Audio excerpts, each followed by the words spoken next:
quelqu'un Cette du bureau. conférence va maintenant être enregistrée. J'avais oublié de la démarrer. Il y a quelqu'un du bureau qui va la mettre sur le site web, là, puis de toute façon, après, même chose, je vous fais envoyer le lien. Donc, pour commencer, on va regarder plus au niveau des fonctions et des esquisses, ce qu'il y en est. Euh, des fois, il faut recommencer à la base et la base, c'est avoir des bons modèles, OK? Euh, ce que je veux dire par là, d'être capable de, euh, c'est d'être capable de, quand on démarre un nouveau template, OK? Souvent, je dis aux gens, j'ai dit, ça coûte rien, c'est gratuit, vous en faites autant que vous voulez. C'est à partir du moment que vous n'êtes pas en mesure de commencer à travailler avec ce que vous avez, il y a un problème. Si vous vous mettez à venir ici dans le bas, vous dites, ben finalement, c'est pas des pouces que je veux, c'est des millimètres. Euh, je veux voir mon plan. Vous venez toujours ici, par exemple, venir activer le plan. Toutes ces petites choses-là qui font en sorte que là, vous dites, OK, c'est bon, moi, je suis capable de commencer à travailler. Il y a un problème. OK? Donc, juste de revenir à la base, il y a aussi, par défaut, dans les templates de SolidWorks, par défaut, des fois, on ne le voit pas vraiment, mais il y a une petite différence de couleur entre la vue, comme finalement le plan de face, quand on est face vraiment au plan ou quand on est derrière le plan. Donc, ce que vous pourriez faire, par exemple, c'est venir dans vos options, dans les propriétés du document, puis affichage du plan. OK?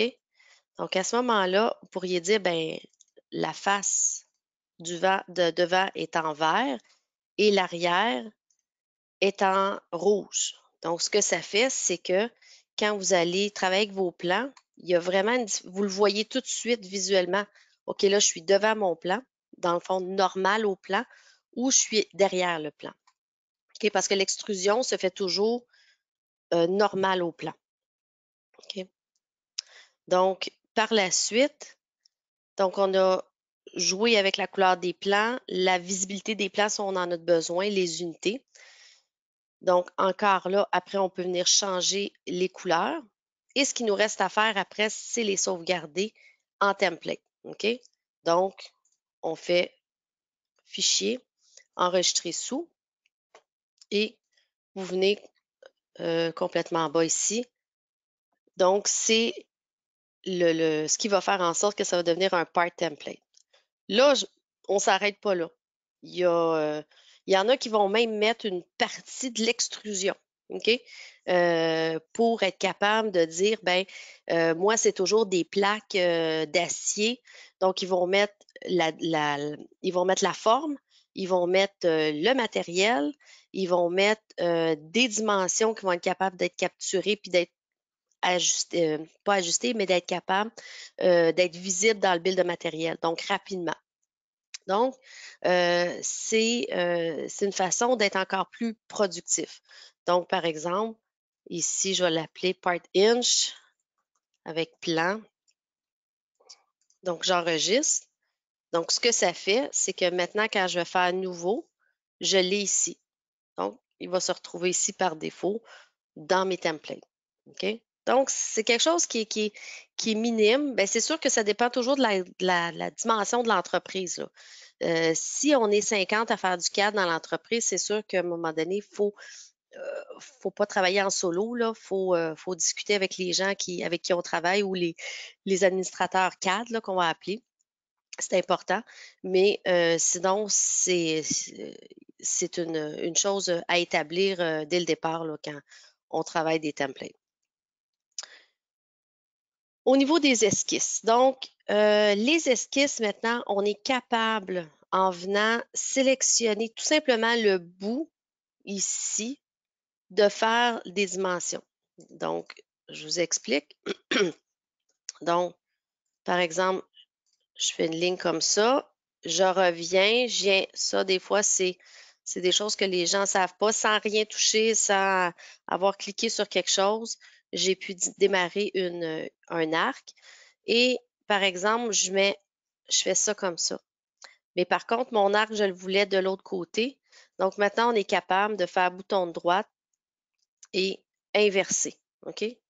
Donc, l'arc a été inversé, donc pas nécessaire finalement de se battre avec l'arc pour être capable de la remettre. Donc, une autre chose, par exemple, je fais ça, ça. Je voulais que ça soit tangent. On va avoir tendance à sélectionner avec le bouton de contrôle nos deux arcs pour venir faire une tangente. Donc, ce n'est pas nécessaire. D'ailleurs, si vous avez vu que j'avais perdu, souvent on va perdre ce menu-là. OK? Vous voyez, je l'ai perdu. Là, j'ai l'obligation, mais si je reviens aux environs, c'est à l'endroit où j'ai cliqué, et je reclique sur contrôle, mon menu va réapparaître. OK? Donc, je pourrais le rendre tangent. Mais encore plus facile, je clique tout simplement sur le point de la tangente et je clique sur tangente. OK? Donc, encore là, une petite facilité. Même chose, j'ai deux lignes. Je les veux, par exemple, donc, on pourrait les avoir perpendiculaires. OK? Donc, plus besoin de venir. C'est sûr que même encore plus rapide, on peut juste les sélectionner. Je peux venir sélectionner la ligne et venir la mettre. Donc, encore là, aucune obligation de venir vite, vite, vite sur le menu ici sur le côté. On est toujours capable de rester dans l'espace qui est ici. Donc, par la suite, les esquisses aussi. Essayez de toujours contraindre totalement vos esquisses. OK? SolidWorks passe à travers, quand on ouvre, il trouve une esquisse qui n'est pas totalement contrainte et ça va faire en sorte que il y a des recalculs qui se font. C'est microscopique, mais quand même, à un moment donné, plus on a des gros assemblages, pire ça peut être. Donc, ici, là, le petit moins, là, c'est ce que ça veut dire. Quand on a un moins qui apparaît ici, on va avoir ça. Plus dans le bas de notre écran, on va avoir l'information comme quoi c'est sous contraint. Il y a des fois aussi où on a plusieurs esquisses. OK? Non, excusez-moi. J'ai une esquisse. Des fois, on est en train de se battre avec pour essayer de la contraindre, puis on dit, coudon, c'est où cette affaire-là? Je comprends pas. Vous avez aussi la possibilité d'avoir le menu ici totalement contraint de l'esquisse. OK? Ce que ça fait, c'est qu'il va, par rapport à un point, je peux déterminer ici, par exemple, le point de base qui est là en X et l'autre point de base que j'ai ici en Y. Ce que ça va faire, c'est que là, quand je vais faire un calculé ici, ça va venir me mettre toutes les cotes. OK? Donc, après, vous pouvez en effacer, vous pouvez en ajouter. Si j'avais eu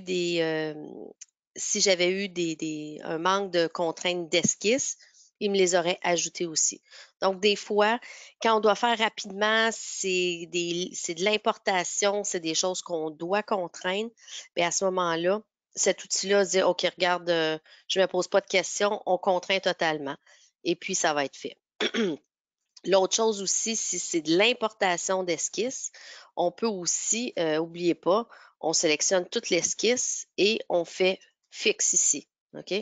Donc, je sélectionne, je vais l'avoir ici. L'angle de bateau, là, c'est à ça. Ça, c'est là, ce n'est pas dimensionné, mais c'est là, on a comme mis bien de la colle là-dedans, puis ça reste tel quel. Donc, ça aussi, c'est une façon de s'en sortir. Des fois, on importe des profilés ou on importe une pièce d'un autre cadre. À ce moment-là, on peut réussir à se débrouiller avec ça. OK? Et tout de suite, on le voit dans le bas de notre écran, là, ici. Totalement contraint. Donc, mon esquisse est bonne. OK? Ne pas effacer. Donc, le contour. Donc, ça, c'est en collaboration avec cet outil-là. Ce que ça va faire, c'est que quand on va venir créer n'importe quel élément, il va devenir en gris à l'intérieur. Donc, ça, c'est en relation avec ça. OK? Donc, tout simplement, avant, il fallait, par exemple, si je fais une esquisse comme ça, si je n'utilise pas cette option-là et je veux déplacer cette forme-là, si je tirais, tout suivait. Donc, je devais comme tout sélectionner et là, je pouvais prendre une des esquisses et être capable de le faire. OK? Autre chose qu'elle a cet avantage-là, c'est que si je dessine une esquisse qui n'est pas fermée, des fois, là, je le vois bien, là, je l'ai exagéré, mais il y a des fois qu'on ne comprend pas, on se dit comment ça que j'arrive pas à faire une extrusion. Bien, ce genre d'erreur-là, visuellement, tout de suite, on le voit, on se dit, OK, ça, c'est pas fermé. Donc, ça a cet avantage-là. Puis, directement avec le bouton, euh, directement avec pas l'esquisse, là, mais avec votre bouton de gauche de souris, vous êtes capable, peu importe où est-ce que vous allez sélectionner, vous êtes capable de venir déplacer l'esquisse. OK. Donc, la symétrie. Donc, ce qu'il y a de nouveau, c'est que finalement, maintenant, on est capable d'utiliser un plan. OK? Donc, je vais juste enlever ça ici. Et puis, je vais juste je vais le déplacer ici comme ça. Donc, si je veux symétriser les deux éléments ici, donc au niveau de la symétrie de l'esquisse, donc, je sélectionne ça ici. Et par la suite, je ne suis pas obligée de venir créer une ligne d'esquisse pour faire ma symétrie. Tout simplement venir sélectionner le plan. Ici, le plan. Donc, on voit ici que la symétrie a été faite tout simplement en mettant le plan. Ce qui était plus naturel, pour être capable de faire ça. Donc, on est capable de venir faire des symétries avec les plans. L'instant 2D, donc depuis longtemps, l'instant 3D existe. L'instant 3D, quand il est actif ou l'instant 2D, il se caractérise par quelque chose. Je vais juste enlever ma symétrie. Ça. Donc, je vais venir, par exemple, juste coter ça ici. OK. Donc, comme ça. Ça se caractérise quand je viens cliquer sur la cote. On voit une petite bulle bleue ici. OK? L'instant 3D est en relation avec ça. Ce que ça me permet de faire, c'est de venir jouer avec la dimension. Si vous déplacez votre curseur sur la règle, à ce moment-là, vous voyez qu'il va passer de 51 à 52, donc c'est moins aléatoire que ça. OK? Et là, on voit qu'il tombe de 10. Donc, la différence, c'est juste les flèches. C'est pas évident là, pour moi de le montrer là, avec mon curseur, mais tout dépend. Vous voyez, les flèches sont plus proches ou moins proches. Donc, à ce moment-là, il va sauter de 10. OK? Ça peut amener des frustrations pour les gens qui travaillent avec SolidWorks depuis longtemps. Il y a une corrélation entre le fait que l'instant 3D soit actif et le fait que quand je clique une fois, j'ai ce menu-là. Et là, souvent, on se choque, on se dit, je veux la boîte. Euh, à ce moment-là, ça ça peut être un des facteurs qui fait en sorte que la boîte active. Et moi, de là, qui demande des fois au client, mais pourquoi tu veux la boîte? Il dit, c'est pour modifier la dimension. Mais j'ai dit, ben, changer la dimension.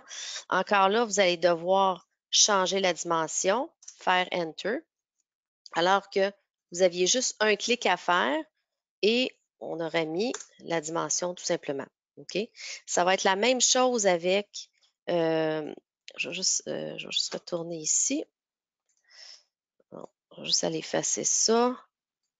Je vais aller le mettre ici, comme ça. Donc, encore là, ici, quand on clique sur l'esquisse, j'ai une flèche ici. Donc, je peux venir jouer avec. OK? Donc, comme ça. Et ça va être la même chose au niveau de l'instant 3D, au niveau des fonctions. Quand il est actif ici, vous allez avoir encore la bulle qui va vous apparaître comme ça. Donc, quand on est en mode un petit peu design de départ, là, on n'est pas trop sûr à quoi on veut que ça ressemble, ça peut être intéressant, mais encore là, vous allez avoir la dimension dans la petite boîte qui va apparaître et là, la frustration va apparaître, OK? Donc là, vous allez comme travailler assez longtemps. Donc, si vous voulez absolument la boîte, le truc, c'est de désactiver l'instant 3D. Donc, à ce moment-là, la boîte, elle est moins, elle va pas passer sur. Donc, je vous le vois ici, là. Donc là, des fois, elle va, vous voyez, même des fois, bon, comme ça. Donc, la boîte va réapparaître, comme ça. Donc, au niveau des segments, ça aussi, ça permet finalement de couper ou de venir mettre des points d'esquisse. Donc, ça fait vraiment des points d'esquisse pour être capable de mettre un cercle, une ligne avec plusieurs points pour être capable. Donc, encore là, c'est des fonctionnalités que SolidWorks, c'était des choses que vous étiez déjà capable de faire, mais vous deviez le faire avec 2 à 3 fonctions d'esquisse différentes. OK? Donc, je vais juste venir enlever ça ici. Je vais rentrer dans mon esquisse. Donc, je vais juste aller l'enlever, on va le cacher. Donc, ce que ça va venir faire, bon, moi, je l'ai mis ici. La plupart d'entre vous n'avez pas ce bouton-là, OK? Comme je vous ai expliqué la semaine dernière, souvent, les barres de tâches, soit qui sont les mêmes que vous aviez avant de passer d'une ancienne version à une nouvelle version. Donc, souvent, ces boutons-là ne sont pas là. Donc, ce que ça fait ici, je vais venir, par exemple, sélectionner mon arc et c'est venu mettre des petites boulettes, là, des petits points. Et à ce moment-là, par exemple, je peux en mettre 8, je peux en mettre, OK, exactement la quantité que j'ai de besoin. Donc, les points d'esquisse, quand je les fais, on appelle ça a un effet réversible, OK? Si par exemple, je me suis dit, oups, c'est pas 6 que je voulais, j'en voulais 8, je peux venir le sélectionner. Donc, avec mon bouton de gauche de souris, je le sélectionne. Ensuite, bouton de droite et je vais venir éditer les points de segment, ce qui me permet de venir en rajouter. OK? Puis par la suite, ben, il me reste à venir contraindre, par exemple, ça avec ça. Je vais dire, OK, je te veux à l'horizontale. OK? Donc, ça donne juste un cercle avec 8 points d'esquisse. Si j'enlève ça et que je reviens ici, comme ça, je vais venir utiliser l'autre qui est le segment. Donc, le segment, il est irréversible. Donc, ce que ça va faire, c'est que ça va venir me couper mon cercle en segments, OK? Comme ça. Donc, avant, il fallait user de stratégie. Encore là, on venait dans les outils d'esquisse et on devait venir fractionner l'esquisse pour être capable d'arriver à créer les petits bouts, là. Donc, on créait, par exemple, on cliquait à 6 endroits différents, puis on sélectionnait chacun pour dire, bon, vous êtes égaux, par exemple. Donc, on devait travailler comme ça. Donc, celui-ci est irréversible. Donc, ça fonctionne sur n'importe quelle esquisse, sur une ligne directement. Donc, je peux utiliser ça comme ça. Et même chose, j'y vais avec des segments. Donc, comme ça. That's it. On peut les transformer en ligne de construction aussi, en ligne de construction comme ça. OK? Donc, tout ça est possible. Ignorer. Donc, ça ici, au niveau des rectangles, OK? Il y a longtemps, avec ce type de rectangle-là, on pouvait faire la croix. OK? Donc, ajouter des lignes de construction à partir du centre de milieu. Donc, maintenant, peu importe le rectangle que vous allez avoir, vous allez être en mesure de venir rajouter ces lignes de construction-là. OK? Donc, il suffit mais il faut toujours l'activer avant. OK? Donc, vous sélectionnez votre type de rectangle, l'esquisse que vous voulez faire. Vous venez sélectionner quel type de ligne. Et ils vont rester, si vous utilisez celui-ci avec point à partir du milieu, donc comme ça, mais celui-ci, vous l'utilisez par coin, ils vont avoir chacun leur identité. Donc, pas besoin de répéter à chaque fois. Conversion d'entité. Donc, la conversion d'entité, ce qu'on peut faire maintenant, c'est de sélectionner toutes les boucles intérieures. OK? Donc, on part une nouvelle esquisse sur une surface, on part la fonction de conversion d'entité et en sélectionnant la surface et ensuite on clique ici et ça ici, il va venir nous prendre tout ce qui était perçage ou tout ce qui était boucle, donc pour être capable de faire une conversion d'entité. Donc ça permet d'être un petit peu plus rapide. Euh, Autre chose, des offsets qu'on appelle, ce que ça nous permet de faire, c'est de venir, je vais venir l'éditer, je vais faire ça comme ça. Donc, par exemple, j'ai ça et j'ai ça ici. OK? Quand je vais faire un décalage d'entité, je vais venir sélectionner. OK, souvent c'est à cause du jaune, là, on ne voit pas super bien. C'est que j'ai cette option-ci. Donc, vous voyez que ça me permet de refermer, soit avec des lignes ou soit avec des arcs. OK? Et l'autre chose qu'il y a maintenant, c'est que avant, si on avait fait notre offset du mauvais bord, on devait comme effacer, recommencer. Donc maintenant, vous pouvez soit bouton de droite et puis inverser la direction ou venir ici. Donc à ce moment-là, on voit que l'esquisse va basculer d'un côté à l'autre. OK? Donc ça, c'était une des fonctionnalités qui restait de SolidWorks où c'était comme, ben tant pis pour toi, il faut recommencer. Donc, par la suite. Aussi au niveau du point milieu, donc les esquisses point milieu, on a maintenant là, ici esquisse de point milieu. Okay. Donc, on parle esquisse du milieu. Puis même pour toutes les esquisses, là, il suffit de passer votre curseur là, et vous allez trouver le point milieu. Donc, toutes les esquisses de ligne maintenant ont le point ici milieu qui se met automatiquement pour être capable de venir s'accrocher là, pour venir faire au lieu de la bonne vieille méthode sélectionner le point milieu là, qui, pour ma part, souvent je venais mettre un point d'esquisse pour m'assurer que j'étais au bon endroit. Des balayages avec les faces. OK. Donc, juste aller ouvrir autre chose. Je pense que ça va être ça. Donc, le balayage avec face, si je devais venir faire un balayage selon cette ligne-ci, avec la forme, disons, d'esquisse qui était là, anciennement, je devais venir sélectionner la surface, créer une esquisse, convertir l'entité et ensuite faire un balayage. OK?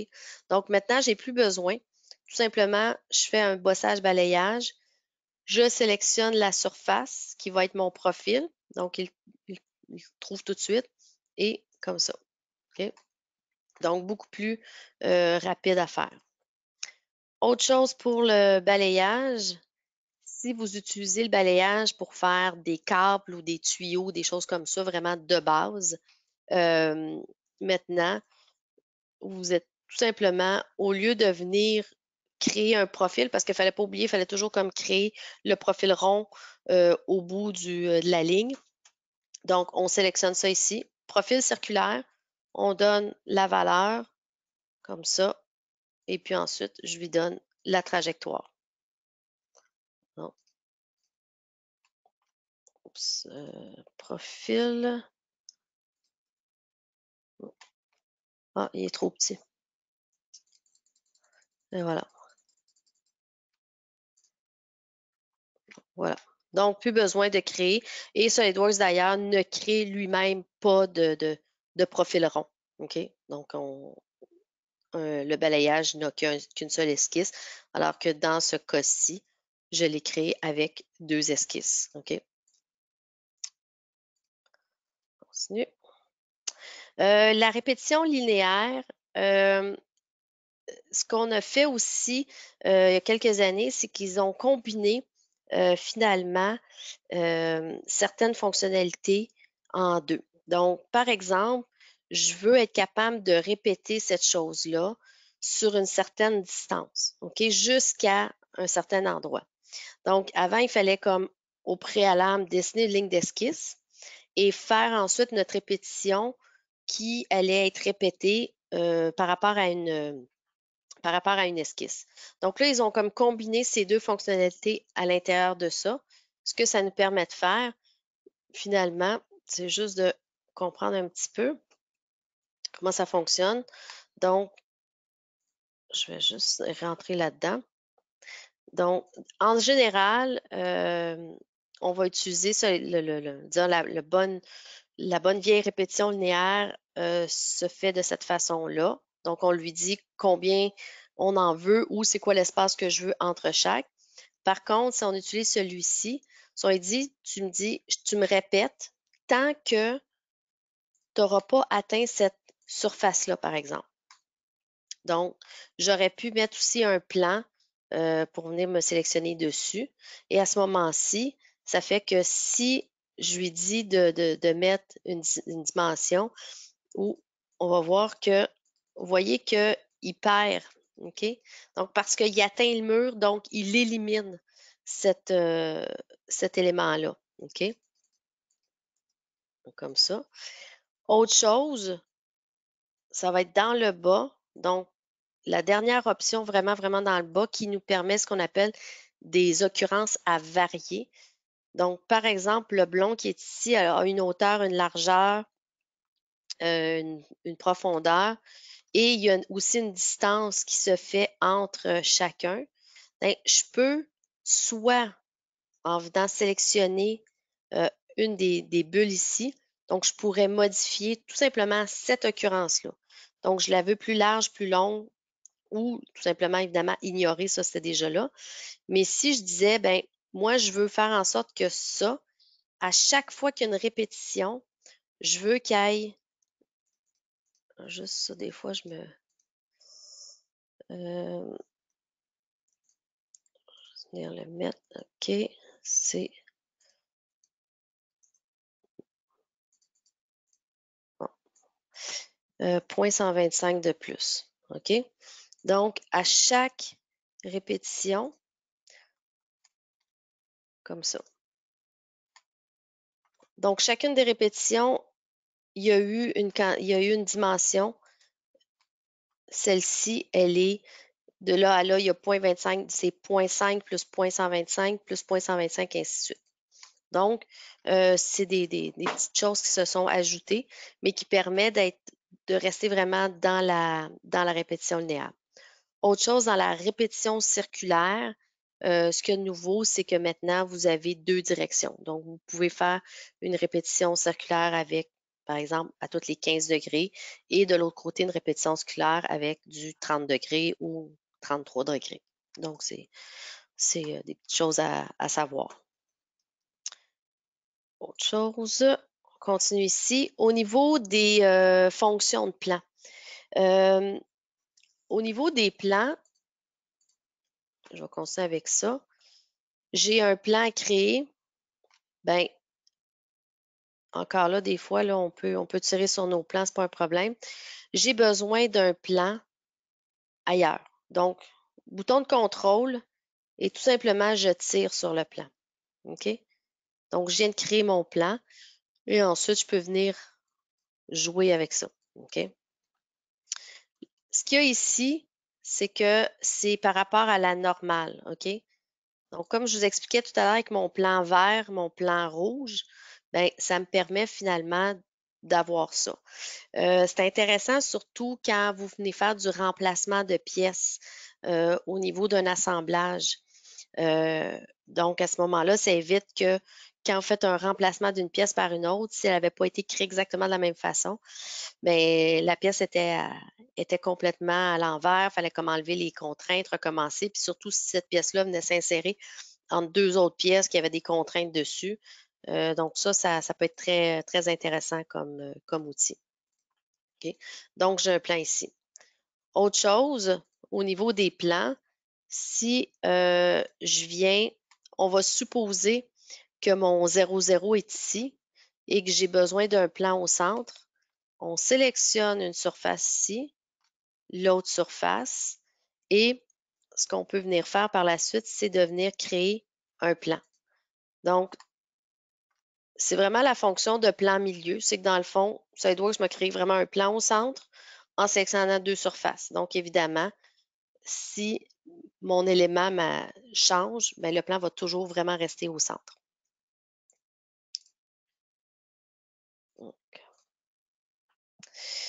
Au niveau des parents-enfants, donc c'est applicable pour les esquisses, pour les pièces, pour les assemblages. Au départ, on doit savoir, par exemple, si j'élimine cette fonction-là, je vais avoir un impact sur qui? Donc ici, j'aurai un impact sur ces deux éléments-là. OK? Si ils ne sont pas actifs, ce qui arrive souvent, c'est que vous devez aller à la racine, donc de tout assemblage ou de pièces, bouton de droite, et vous venez activer ces deux éléments-là. OK? Donc, en faisant ça, vous allez, on va le voir ici, comme ça. OK? Donc, c'est beaucoup plus, ça nous parle beaucoup plus que de venir ouvrir ça ici, là, qui est notre bon vieux tableau, là. Donc là, on a vraiment l'information tout de suite. Donc, si j'enlève ça, bien ça, cette fonction-là va automatiquement s'enlever. OK? Donc, ça, c'est un outil qui est, je vous dis, vous l'activez une fois et puis il n'y a plus de problème. Les favoris. Donc, les favoris ont été amenés par Windows. Donc, on l'a sûrement déjà vu. Si j'ouvre, je vais juste aller ouvrir un assemblage ici. Je pense que celui-là, non. Donc, ce que ça va permettre de faire finalement, c'est de sélectionner, encore là, c'est bon pour des pièces, des esquisses, des fonctions, ben non, des assemblages, on pourrait, là, mais ça reste quand même. Mais ça nous permet finalement de prendre ces éléments-là, surtout quand on travaille avec des grosses équipes où on sait que c'est toujours les mêmes choses euh, qui vont être euh, visibles, qu'on veut toujours. Donc, à ce moment-là, tout simplement, bouton de droite et je vais venir ajouter aux favoris. Donc, le dossier va venir se retrouver ici et je vais avoir ça. Donc, si je parle d'un assemblage, par exemple, comme ça, ça, j'aurais pas dû. Je vais juste ça sur alléger. Donc, à ce moment-là, je peux faire en sorte que si lui, je le mets en... OK. Donc là, celui-là, je vais juste le mettre en résolu.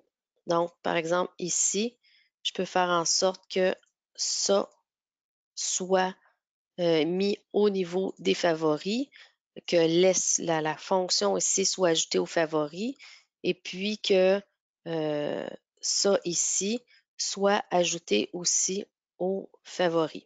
OK? Donc, je retourne en haut, j'ai tout ça. OK? Donc, avec une plus grosse équipe, ben, ça peut être pratique en disant, c'est toujours le même assemblage qu'on ouvre, on fait un pack and go, par exemple, puis après ça, c'est ça qu'on change. Bien, tout est là. OK?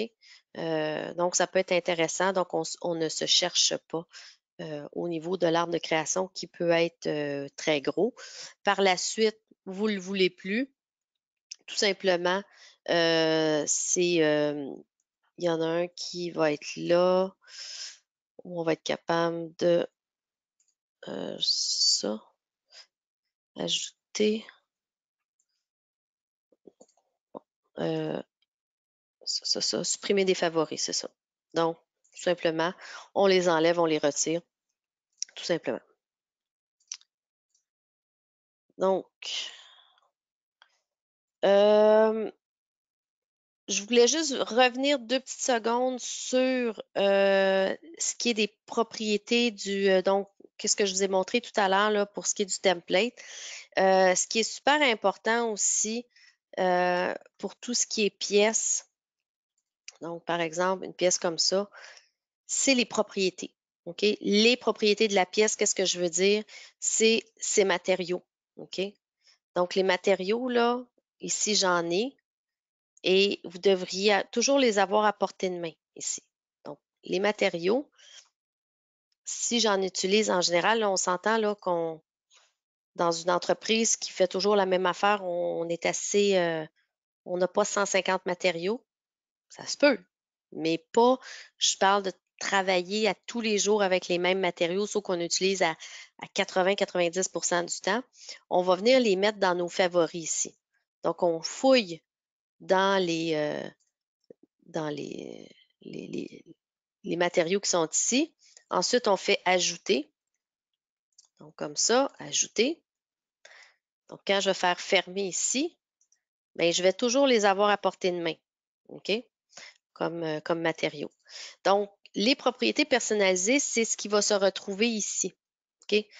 Les matériaux, le fini de surface, disons notre fournisseur, c'est qui, est-ce qu'on l'achète ou on la fabrique? Donc, plein d'informations qui vont se retrouver là, qui ensuite vont être visibles dans notre mise en plan. OK? Depuis 2009, SolidWorks a développé ce qu'on appelle les propriétés personnalisées ou le Property Tab Builder. OK? Celui-ci, bon, on a fabriqué un. Vous pourriez facilement, PBI on a fait des vidéos sur YouTube comment l'utiliser. Il y en a qui l'ont vraiment, qui ont fait comme avec des if. Si c'est ça, ça va être ça. Sinon, ça va être ça. Donc, ils ont vraiment été très loin. Ce que ça permet de faire aussi, c'est que rapidement, quand on sélectionne une pièce, 2 pièces, donc par exemple ça et ça, j'ai oublié de mettre le matériel, bien, on serait capable de mettre l'information. OK? Donc, au niveau oh, ici, au niveau je pourrais lui pousser, par exemple, une anodisation noire à toutes les deux. OK? Donc, ça évite, parce que sinon, si on utilise juste les propriétés directement dans la pièce, je vais être obligée de réouvrir le fichier pour aller mettre l'information. Donc, tout de suite, j'ai l'information au niveau des propriétés ici. Donc, on peut créer des menus déroulants. On peut venir mettre, bon, là, on a mis des révisions, des choses comme ça, mais c'est vraiment un outil formidable qui est là, comme je vous dis, depuis quand même 2009. Donc, si vous voulez faire des recherches, soit avec créer des propriétés personnalisées ou en anglais, c'est le Property Tab Builder. Si vous voulez le démarrer, oui.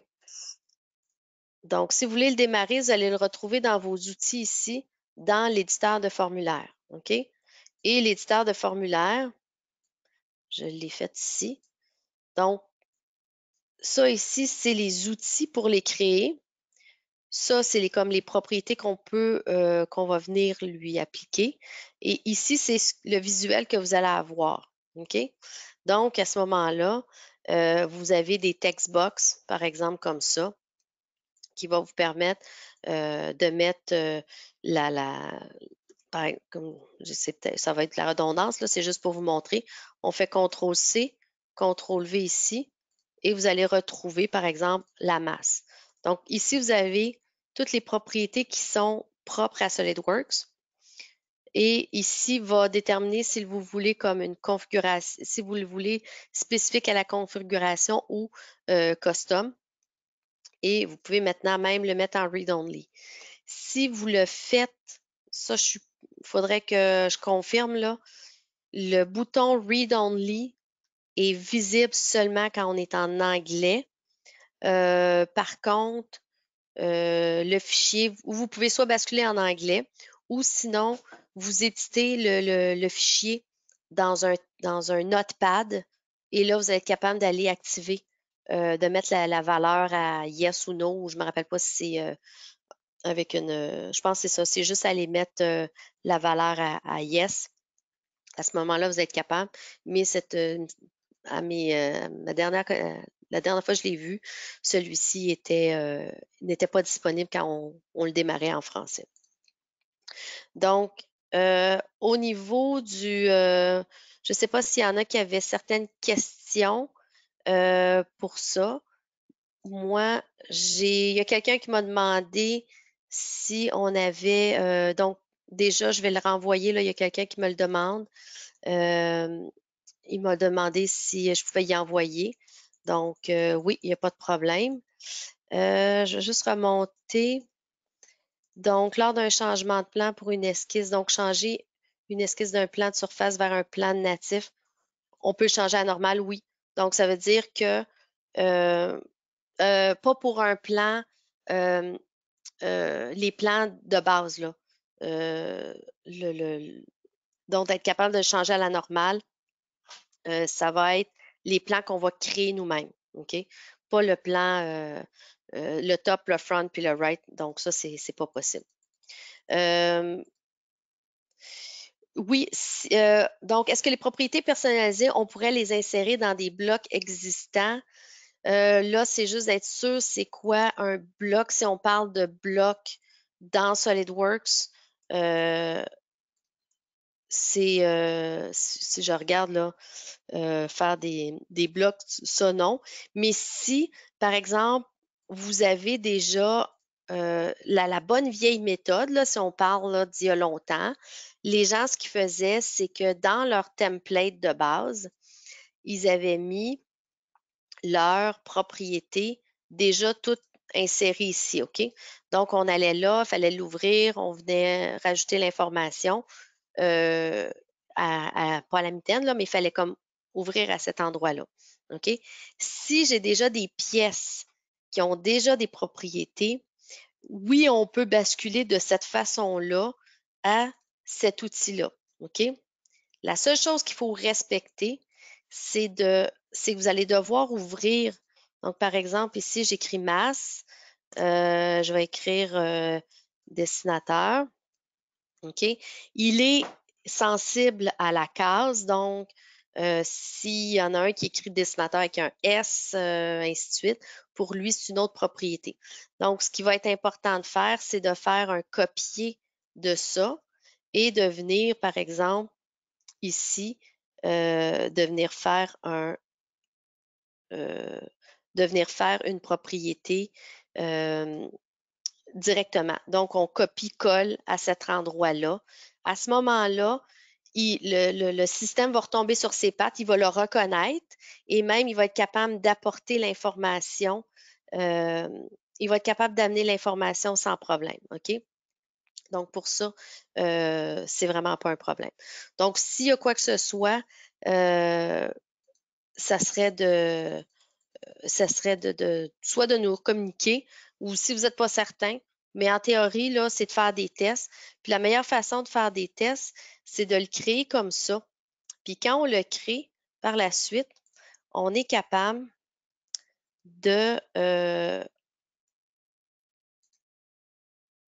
on va être capable de faire la, le retour. Donc, il va être ici. On appuie sur le bouton ici. Tout simplement, on fait aucun. En faisant aucun, il vide, puis il va aller chercher ce que vous avez modifié en même temps. Donc sur ce, donc une autre question, solution pour le plan est de créer un nouveau plan d'origine. Oui, c'est ça. Ce serait de créer un nouveau plan sur le front direct. Et là, on aurait la possibilité de venir, finalement, ce qu'il faudrait faire, c'est pas oublier de venir éditer le plan d'esquisse. On change notre esquisse sur un autre plan, Puis là, on va avoir la possibilité d'aller utiliser cet outil-là. Donc, sur ce, je vous souhaite une bonne journée. La semaine prochaine, ça va être un webinaire sur Visualize, donc vraiment comment démarrer, comment l'utiliser, vraiment les bases, si ça vous tente.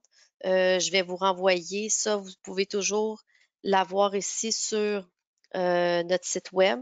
Donc, vous avez celui-ci pour SolidWorks Visualize et vous avez aussi ceux faits par Michel Cloutier qui va être celui-ci là pour après-demain, le vendredi, qui est beaucoup plus basé là, sur les nouveaux outils là, de la 3D Experience.